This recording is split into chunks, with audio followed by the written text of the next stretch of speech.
শ্যামকানু মহন্তৰ আজি বেল হেয়াৰিং আছিলে শ্যামকানু মহন্তৰ বেল হেয়াৰিংটো আজি বৰ্তমান শুনানি চলি আছে তো প্ৰথম পৰ্যায়ত আপোনাৰ বৰ্তমান এতিয়া যিখিনি হ'ল আৰু ছেকেণ্ড হাফত যিখিনি আছে আপোনাৰ কণ্টিনিউ প্ৰচেছত ছেকেণ্ড হাফৰ কামখিনি হ'ব আৰু আপোনাৰ সিদ্ধাৰ্থ যিখন বেল পিটিশ্যন ফাইল কৰিছিল তাত তেখেতে কিছুমান ভুল কৰিছিল তো ভুল কৰাৰ বাবে সেইখন আপোনাৰ নতুনকৈ মানে ফাইল কৰিব দিছে তেখেতক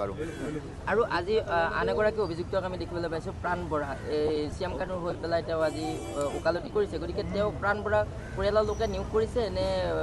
আগৰ ৰাজদীপ বেনাৰ্জীৰ দ্বাৰাই সেই অধিবক্তাগৰাকীক নিয়োগ কৰা হৈছে এই বিষয়টো যদি অকণমান কৈ দিয়ে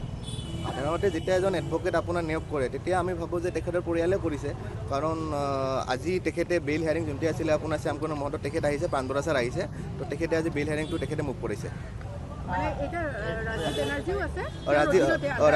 ৰাজদীপ বেনাৰ্জী আপোনাৰ ভিডিঅ' কনফাৰেন্সৰ থ্ৰুদি দেখিছোঁ তেখেতক ভিডিঅ' কনফাৰেন্সত তেখেতে আছে আৰু ইপিনে প্ৰাণ বৰা ছাৰে ইয়াত ফিজিকেলি আপোনাৰ আৰ্গুমেণ্টটো কৰিছে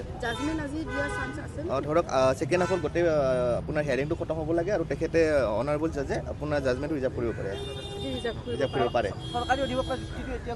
যুক্তি আপোনাৰ কণ্টিনিউ প্ৰচেছ চলি আছে তো এতিয়া আপোনাৰ ব্ৰেক হ'ল তো ব্ৰেকৰ পিছত তেখেতে আৰু কণ্টিনিউ কৰিব